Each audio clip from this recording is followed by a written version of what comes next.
As the war in Ukraine enters its second month, many people here in Utah are wondering, how can they help Ukrainians even more?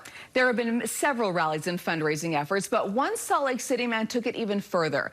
News specialist Alex Cabrero joins us live with what he's doing and the chance encounter he had that once again proves it's a small world. Alex?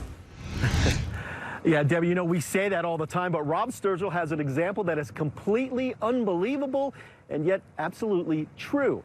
He has been in Ukraine helping refugees escape, but the story of one woman he was helping, that story hit pretty close to home.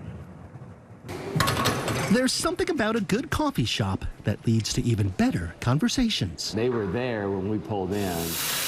Maybe it's the smell or the ambiance, or maybe it's just a comfortable, safe place to talk about anything. We were picking up folks from the refugee centers. And when it comes to feeling safe, Sergei Zazuka couldn't thank his brand new friend, Rob Sturgill, enough. How can you not want to meet somebody who literally saved your sister and your sister's life, you know?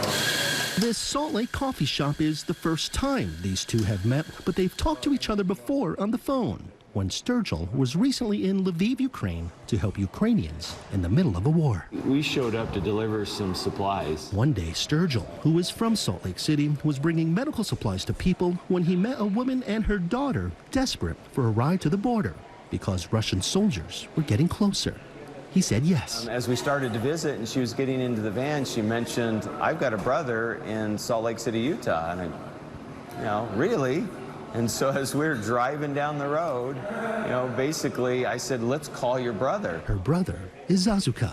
The first time these two Salt Lake City men spoke to each other. Probably a phone call I'll never forget. Just letting him know that, hey, I've got your sister in the car and we're going to take care of her. And so kind of a tender phone call between the two of us. Zazuka's sister and niece are now safely across the border just before Lviv was attacked and bombed. So you've got your mom still there. My mom is still in, and she's in Chernihiv. And now that Sturgill is back home. We're grateful to be able to be there, Yeah. to be there at the right time. Well, coffee shops have always been places where friendships grow. We'll be friends for the rest of our lives because our paths have crossed. Sergei says he now wants to help Rob with future missions to Ukraine to bring supplies to people and also help refugees get to safety. He says it's the least he can do to pay it forward for other families.